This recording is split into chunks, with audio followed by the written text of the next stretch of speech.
हरियाणा के रोहतक में 22 वर्षीय कांग्रेस नेता हिमानी नरवाल की हत्या के बाद उनकी मां ने शव लेने से इनकार कर दिया।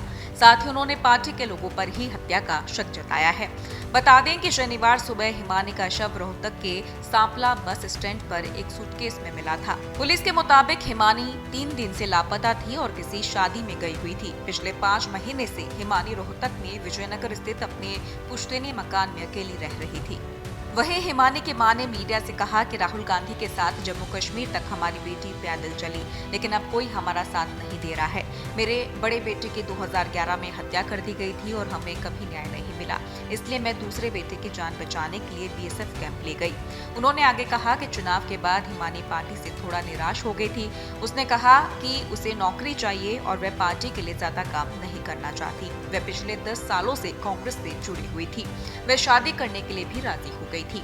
हिमानी की मां ने कहा कि 27 फरवरी को बात हुई थी और 28 को मोबाइल बंद मिला। सविता ने कहा कि रविवार को पोस्टमार्टम करने वाले डॉक्टर का फोन आया था। उसने बेटे की हत्या के बारे में बताया। इसके बाद मैं सीधे दिल्ली से आई। 27 की रात को भी हिमानी से बात हुई थी। 28 को बात नहीं हुई। फोन मिलाया तो उसका फोन बंद दिखाया गया। जान जाती दुश्मनी हर वक्त उनके साथ रहती थी। क्योंकि मेरी बेटी ने मतलब 10 साल से अपनी पढ़ाई को भी मतलब साइड में रख के घर की तरफ ना ध्यान देते, सिर्फ इलेक्शन के पीछे और सिर्फ यही इलेक्शन और पार्टी मेरी बेटी की जान लेगी, क्योंकि उसकी दुश्मनी उसी के कारण बनी है।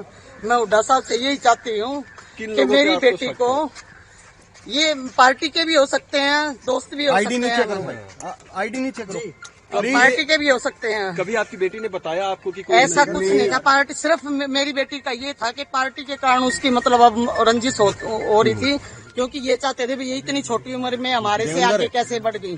बहुत लोगों से मतलब कहाँ जा रही थी वो? एक दिन पहले कहाँ गई थी वो? हाँ जी, कहाँ गई थी वो? एक दिन पहले वो कहीं नहीं गई। एक दिन पहले वो घर पे ही थी। 28 तारीख को भी वो घर पे ही थी, दोपहर तक। वो कहीं नहीं गई। वो जाने का मौका ही नहीं मिला। अच्छा, तो आपको क्या लगता है जो हिमानी जी आपकी बच्ची थी, उनके पीछे क्या लगता है? कोई पार्टी के भी हो सकते हैं, जिनसे मतलब जिनको रंजिश थी के भी आगे बढ़ रही है। कि हमारी ये है कि जब तक डेड बॉडी नहीं लेंगे, हम अंतिम संस्कार नहीं करेंगे जब तक क्रिमिनल पकड़े नहीं जाते। एक बात बताइए, कितना हाई अलर्ट होता है प्रशासन, और अब तो इलेक्शन है हरियाणा में, तो अब तक पकड़े नहीं जा रहे। हमारी कॉलोनी में इतने सीसीटीवी कैमरे हैं, घर से लेके जाई गई है, हमारा ही बैग मिला है वो वहाँ पड़ा। 10 साल से जो सूटकेस था, हाँ वो सूटकेस में हिमानी मिली है, हाँ वो आप ही का है? हाँ, वो हमारे घर का ही है। मेरे को मिला है। पहले मेरी मम्मी रहती थी, मेरी मम्मी हाँ गायब है, इसलिए मतलब वो अब अकेले कभी मैं आ जाती थी, कभी वो दिल्ली हमारे पास। किसी पे अब क्या बताए, शक्का तो कोई भी वो नहीं है। कांग्रेस पार्टी में वो हो सकता है, कोई हो सकता है तो, या कोई चिढ़ता बिड़ता के इतनी जल्दी इतनी ऊंचाई पे कैसे पहुंची है। क्योंकि कुछ राहुल गांधी के उस प्रोग्राम में तो मैं भी था, उनके साथ भारत जोड़ो यात्रा में कुछ दिन रहा था मैं, फिर मैं वापिस आ गया था मैं। तो मेरा कॉल नहीं उठाया मैंने। मेरे को तो ऐसे लग रहा है प्रशासन साथ नहीं दे रहा। प्रशासन साथ दे रहा होता ना, अब तक पकड़े जा चुके होते। अच्छा, भूपेंद्र सिंह हुड्डा भी कह रहे हैं कि इसकी जांच उच्च स्तरीय होनी चाहिए। फिर अब तक आया कौन आया? कांग्रेस पार्टी का दिख रहा आपको कोई? हमारे घर जाके देखाओ, पूरी रात मैं और मेरी मम्मी और मेरे मामा जी थे खाली।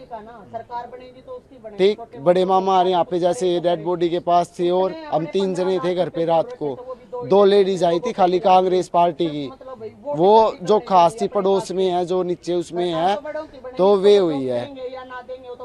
बस 2 लेडीज आई थी हमारे घर पे शाम को। अब तक कोई एक आदमी भी नहीं आया कांग्रेस पार्टी का। आशा हुड्डा के पास फोन किया, फोन भी नहीं उठाया गया है।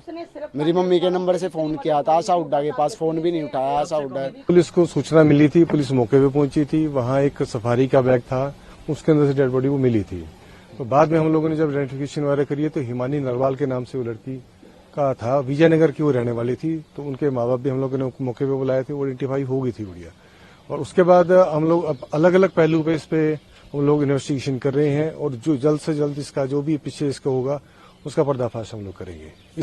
इसमें एसआईटी का गठन कर दिया गया, मेरे ही नेतृत्व में एसएचओ सांपला है और चौकी इंचार्ज है हमारे। देखिए मैं इन्वेस्टिगेशन अभी आपको मैं रिवील नहीं कर पाऊंगा। देखिए ठीक है, जो भी क्लूज है हमारे पास हैं और लगे हुए हैं इसमें। प्राथमिक जांच में क्या सामने आया? तो प्राथमिक जांच में क्या आ रहा है कि हत्याकांड कहाँ यही रोहतक में हुआ है, कहीं बाहर हुआ है, किस तरीके से? देखिए, उसके बारे में मैं संभावना मैं कोई कह नहीं सकता, प्रोजेक्शन आपको नहीं दे सकता, ना ही कोई बता सकता इसके बारे में। कवर कर लिया गया है नहीं? फोन वगैरह इनके मिल गए हैं, उसके बारे में हम लोग लगे हुए हैं, साइबर की मदद ले रहे हैं और फैसल की मदद ले रहे हैं, हर तरह से हर पहलू हम लोग कर रहे हैं इसमें।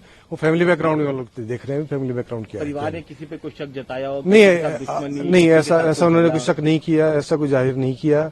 तो मदर इनके दिल्ली में रहते हैं, भाई भी वहीं रहता है इनके, ये गुड़िया के लिए यहाँ रहती थी, एलएफडी यहाँ कोर्स से कर रही थी। आप सर परिवार के संपर्क में कब तक थी? क्या परिवार के संपर्क में मेरे से सुबह जो है सुबह के बाद संपर्क में नहीं रही है, जिस दिन बॉडी मिली है? जिस दिन बॉडी मिली है। सर ये भी बता रहे हैं कि फोन एक्टिव था मर्डर के बाद भी।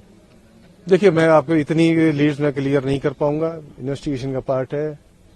I am sorry for that. Sir क्या घर के आसपास सीसीटीवी लगे होंगे? वो हम लोग चेक कर रहे हैं, कोई सारा कुछ हम लोग संदिग्ध नजर सारा कुछ हम लोग चेक कर रहे हैं, सारा बैकअप हम लोगों ने ले लिया, एनालाइज हम लोग कर रहे हैं।